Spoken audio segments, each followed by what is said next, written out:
anymore. And so those two have all been wrong. And now the person that is growing, is responding, is learning like mad, is doing great healing work and all this, and is not particularly a romantic focus.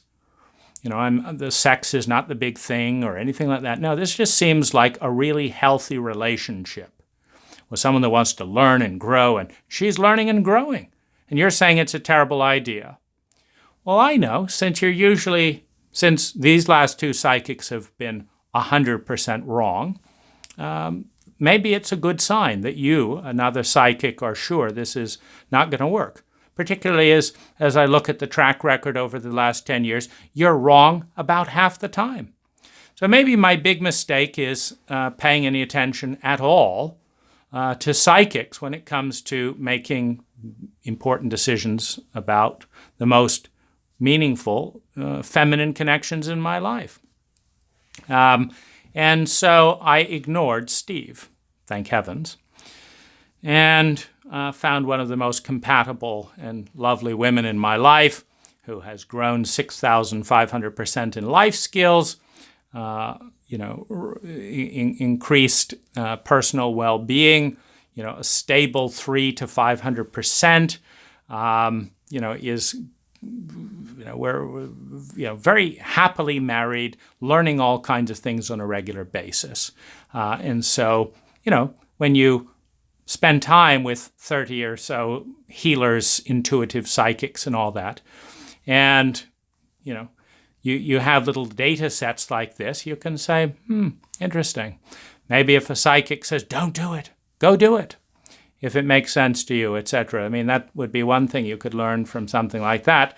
The other important thing to learn is, of course, that Best Buy or someone else might, if they sell you a defective product, give you a refund. You buy a laptop and you get home and they said it would do this, this, and this, and it does not do any of that stuff. In fact, it starts smoking, and you return it and you get a refund. That psychics are much too spiritual for something as mundane as refunds. They will happily spend $60,000 on this relationship and $20,000 on that relationship and tell you that one of the best relationships of your life is a terrible idea. And they don't apologize or give a refund for anything, because those are just your feelings and your most important decisions in your life, and they couldn't possibly be wrong. I'm sure Peter Sandhill to this day is convinced that if only I had done my part, then he could have been a great psychic, because he was right and I just ruined it. I ruined it by being myself, and so, oh my goodness, the trouble that these psychics have to go to when their clients don't do what they're told and live miserable lives is heartbreaking. So we have distraction and compulsion that can be positive. So, for example, you have sex, gambling, busyness, pornography, keeping busy. Now, let's say you have a debt problem and you're compulsive and you work compulsively and you study compulsively. This is not going to heal the deepest pain, but it will lower your stress. And so I'd call it a positive of a negative, meaning the fact that you are compulsive, and almost every American is compulsive in some domain, the fact that you are compulsive means that your ego is trapped and unable to freely roam within your psyche in order to avoid some trauma, some cult taboo, going into the unknown, things like that. And this is not optimal, and it is a product of the cult more than it is a product of you. Because in a healthy cult, you don't see this kind of compulsive activity. And it's remarkable that, some cultures are beautiful at dealing with pain, moving through pain, and they just don't have this fixated, addictive, manic thing that they've got to avoid feeling things. But manically working and paying down debt is better than manically gambling and increasing your debt, if you get the idea. Compulsively doing marathons, if you don't totally shoot your knees and all of that, is perhaps a better compulsion than compulsively doing cocaine. And has a better it's more sustainable.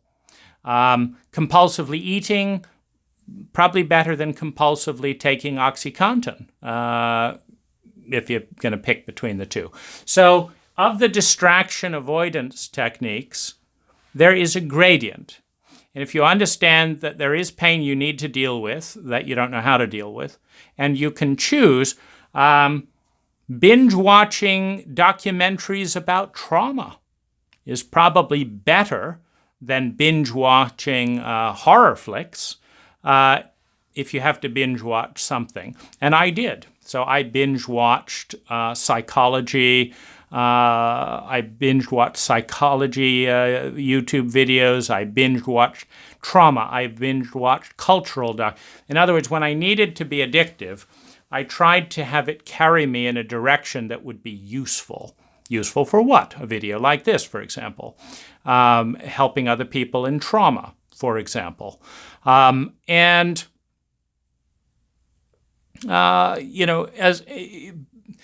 I'm terrified of being out of control, that's one symptom of compulsion, etc., with deep trauma, etc. And so I'm very controlling.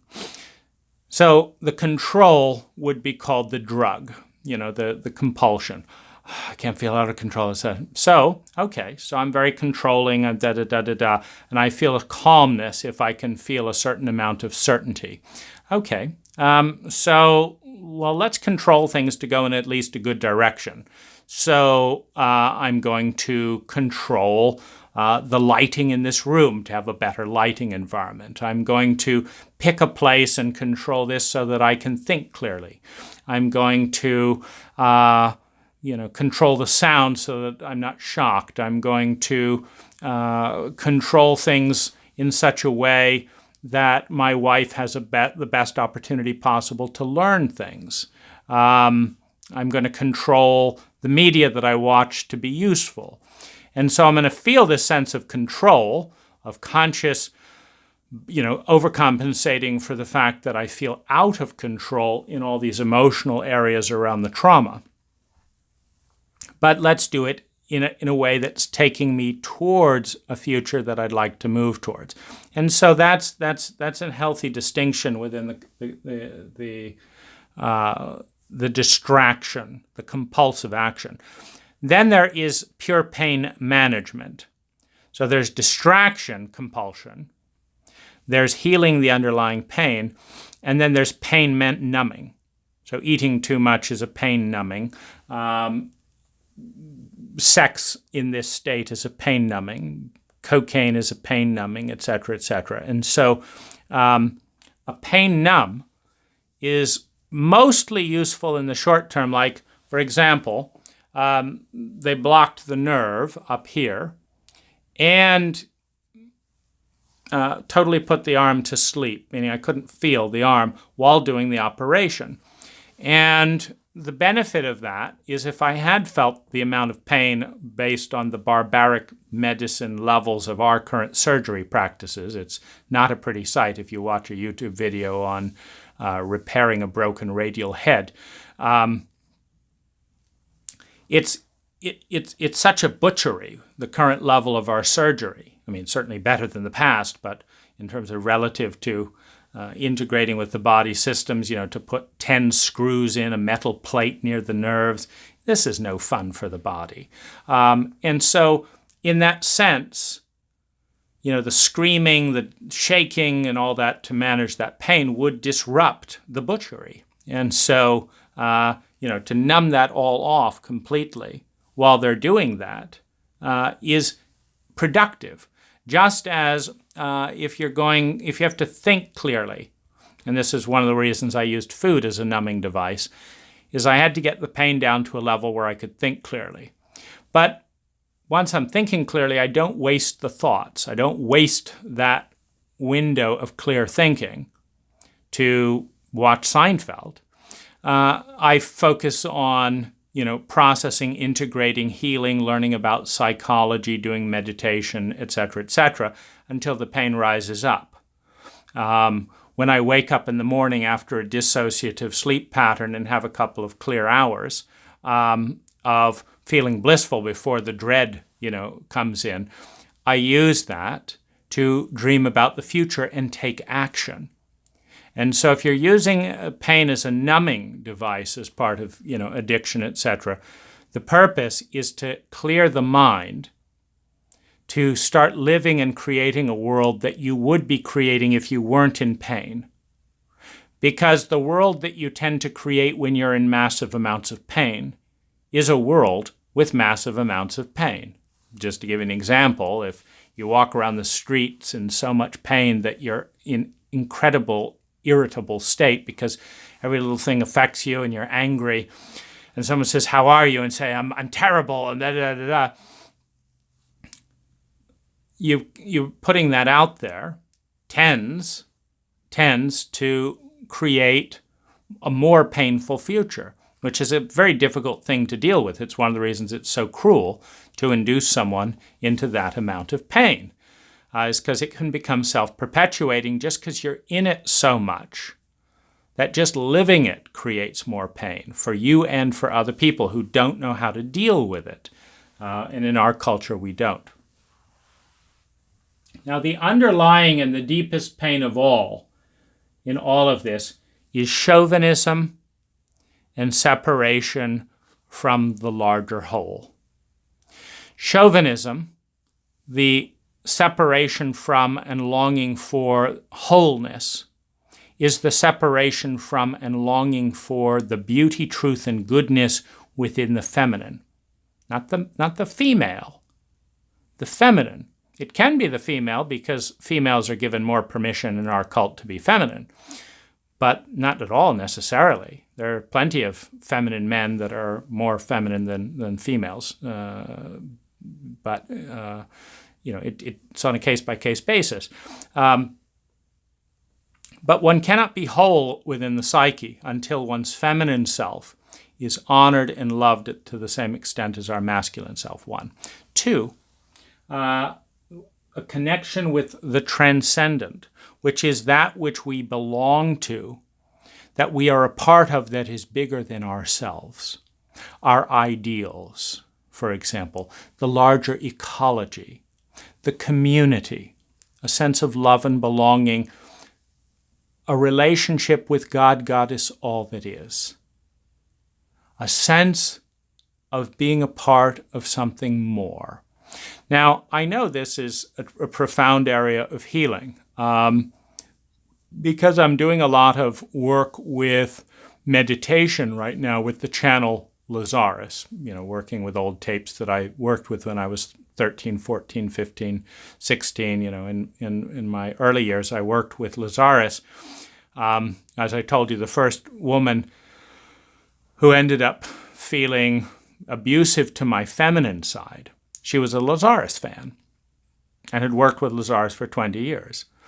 And I thought, what the fuck? You've been working with this guy for 20 years and you're like this?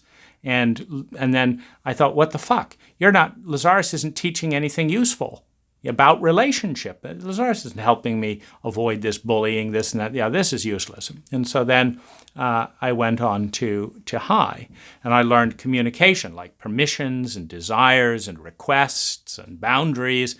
The only trouble is neither Lazarus or high or any of my therapists taught me about trauma, taught me about PTSD, taught me about addiction, taught me about compulsion. There's just endless amounts of unconsciousness in an unconscious cult. And so the pain of what I longed for to connect with a woman and where I was, the separation from and longing for continued to grow got worse with time. Pain started growing. And it's incredibly frustrating to be in these dynamics where no one is showing up using the language that is sane, that is intelligent for the terrain. Courting and flirting to have sex is not intelligent to the terrain. Not to a deep spiritual wound like this, not to trauma. And how many can say we don't know a deep spiritual wound or a trauma? Very few. So it's just not sane. And yet, if I write on Craigslist or something, and I have tried over 250 profiles to get a sense of what the American psyche can digest and respond to. And it's not encouraging, by the way. I can say that the more honest, candid, vulnerable, and thus feminine I am as a man in the United States, the more consistently I will be treated as low-ranking. Not a very good sign, is it? And the more I put on an act, which is, I never lie. And so when I say put on an act, I mean tell people what they want to hear. They like hearing about my cool lifestyle. They like hearing about my travel experiences of this and that and the other. They don't like hearing things in this great of a detail, the detail that I like to talk in. They're not interested in that. So if I write a profile for an audience, it's very popular. But even so, with that popularity, the amount of women in the Bay Area who will escalate communication vulnerably is less than 1%. And although I have never lied, I can selectively highlight or try different things in different profiles in different settings.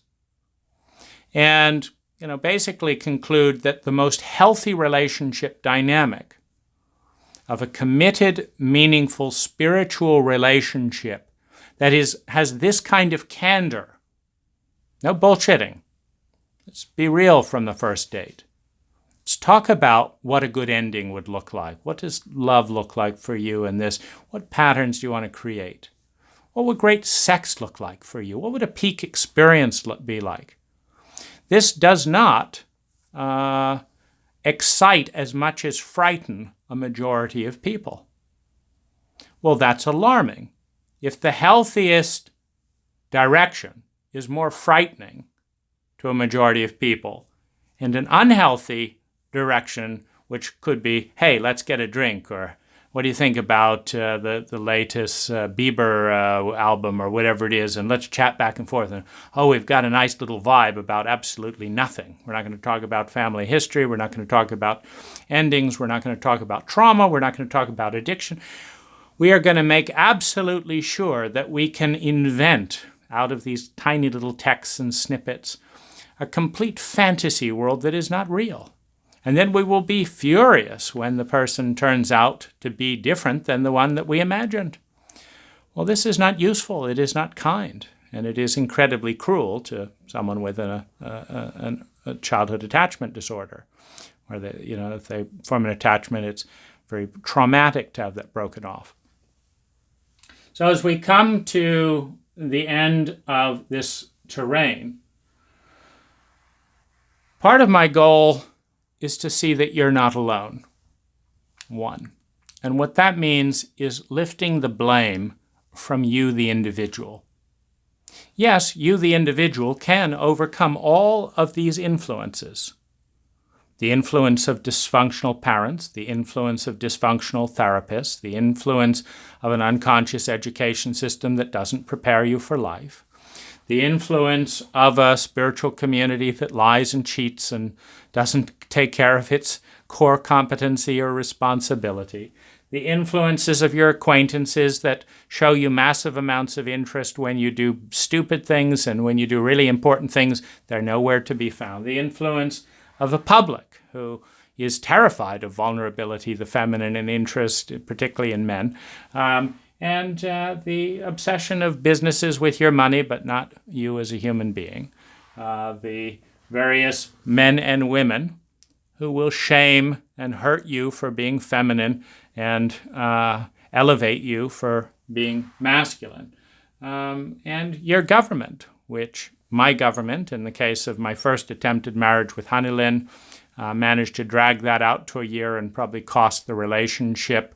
Then the second cost was around $200,000 in time off work and having to spend time in Thailand with my Filipina now wife, because my country would not let my wife come and visit me in my house. No, she's only your wife. Why should we let her into your country? It's absolutely sociopathic. Nearly cost us the relationship. Because remember, the biology of connection is who you spend the most time with. You can label anyone husband and wife, but who your body will rhythmically attune to is the person you spend time with the most day by day. Your wife might be your boss. Your wife might be your coworker, as far as your body's concerned. Now, your wife, as far as the cult is concerned, can be who is ever on the marriage certificate. It doesn't matter. You will have the strongest feeling and meaning with the person your body is attuned to, which is the person you have proximity with, mentally, emotionally, and physically. You have proximity. And our cult is cutting those frameworks to pieces constantly and is replacing them with symbols, and quite contented with that. So I hope this has given a sense of the terrain, a sense of the underlying chauvinism that is inherent in the depths of pain, and the fact that when you heal the pain with pleasurable distraction, with pleasures that don't actually address the pain, a sugar, this, that, the other, it's a short-term fix, and the pain will often grow because you've spent time, money, and energy on the pleasure and not healing the pain, so the pain may even be a little bit bigger by the time, the pleasure has worn off. That inner discipline is the third final response.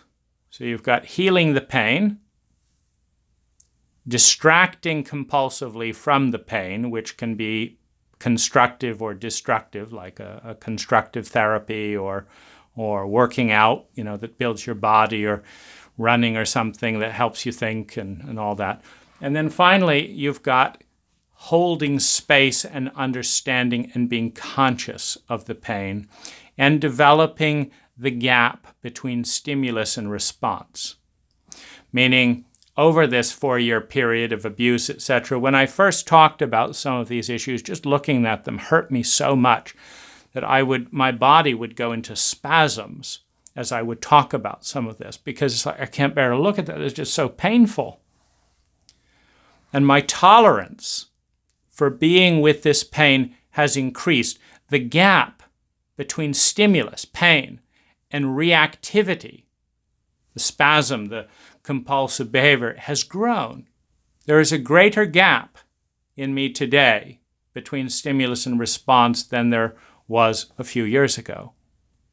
And that's from meditation. It's also from exposure therapy. That's one of the things this video is, exposure therapy. You repeatedly expose yourself to your most painful traumas, and you desensitize a little bit to them. There's also an increased healing of the meaninglessness of it all. It's like, why are my therapists hurting me so much? Why? Well, as you start doing 1,000 hours of psychological and traumatic research compulsively, because it's so painful, you start to understand, they're in a compulsive dynamic of their own. They have their own ignorances and fears that they're committed to not facing. Their ego doesn't know how to face the pain of their own betrayal. I have been turned into meaning the incompetence of Peter Sandhill, turned me into a symbol of my therapist's deepest fears, shames, dreads, and pains. So when they see me, they don't see a therapeutic client who's desperately hurt and in need of support from them to meet my need for survival, security, love, and belonging, and self-esteem. No, that's not what they see. They see terror. They see trauma, the one who can soothe them and shut them down, the one that's all they can see. And so they don't treat me as someone to fight for in my feminine self, as someone who chose and trusted them, who paid them money, who believed in them, who let them influence me unhealthily, as it turned out in the end, and who they can make amends for. They don't see that. They see their deepest shames that they want to look away from. They see terrors around money and stuff that they can't face. They feel the humiliation of failure if anyone finds out and their organization collapses. And so I have been turned in. The incompetence of one facilitator has turned me into the fear and thus the unspeakable shadow of the others. And they've left me there, carrying their fear and their horror, their shame and their incompetence. And they've blamed me for this because they're afraid. Well, if you understand this whole terrain from parents, and you understand that, that's one of the reasons therapists aren't supposed to have romantic relationships, because that's the only way that they're able to behave like therapists, because, well, then they actually do the appropriate thing. If you understand all this, then you realize this isn't personal.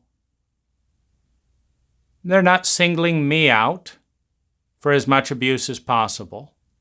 They're not trying to increase my pain to points where I become so reactive that I'm in fight, flight, and freeze and, exhibiting all the PTSD symptoms. They're just doing what their ego knows how to do, avoid overwhelming levels of pain. And like me, they're going to need to learn to face those, particularly if they want to be good therapists or healers. That's a necessary step. But in the meantime, I'm increasing the gap between stimulus and response. And as I do so, can enjoy the terrain more, can explore these things like geometric patterns within the psyche. They're not about me. They're not about you. They're about the evolutionary level of our cult at this time, and we play a part in that. We can help the cult grow a little bit further by telling our truth, by breaking with the cult, by breaking the loyalty. And this is also the gift of this amount of pain. When your therapists, who you are loyal to for your need for love and belonging, betray you at this level, you break with the therapist. But when you break with the therapist, you break with their limitations. So your vista expands. When a child is betrayed repeatedly by a parent to a point where their life is in danger, they break with the parent psychologically. They no longer express primary loyalty to the abuser at that level of pain. So they are free then of the family dogma. When I left home at 17, I had no illusions about the wonder and piety of my family, nor any illusions about the wonder and piety of the Waldorf teachers who did this and this and this and this and this and this and this that hurt me. Now I have no illusions about my therapists. Watching the way the people in my country have responded to this terrain, I have no illusions about the cult either. So there's a great vista opening up to explore what would a cult that was healthy look like? What would a cult that eliminated and precluded this level of pain look like? How could it be designed and engineered? How could it be co-created? How can my wife live with me in a cult like this? Are there others that might want to co-create that together? And how about it? And this, and how to do this. So there is an incredible depression and pain and despair in the betrayal of family, therapists, cult, government, this lover, these people. It's horrible. But at some level, the horror becomes bigger than the need to belong, which is a human need, which creates a dissociation, which allows for vision. And it's that vision, this being largely a diagnosis, but it's that vision that I want to bring to you today. And if you look at the nonprofit that I formed in the middle of all of this happiness data and the maps section, this will be one of them, with over 100 hours of exploration, etc. The various projects around community living and various media projects. There is a chance for consciousness to wake up and be free when truth-telling in the deepest taboo regions of our cult, when truth-telling in the deepest and taboo regions of our cult are let out of the bag and allowed to spread. Thank you.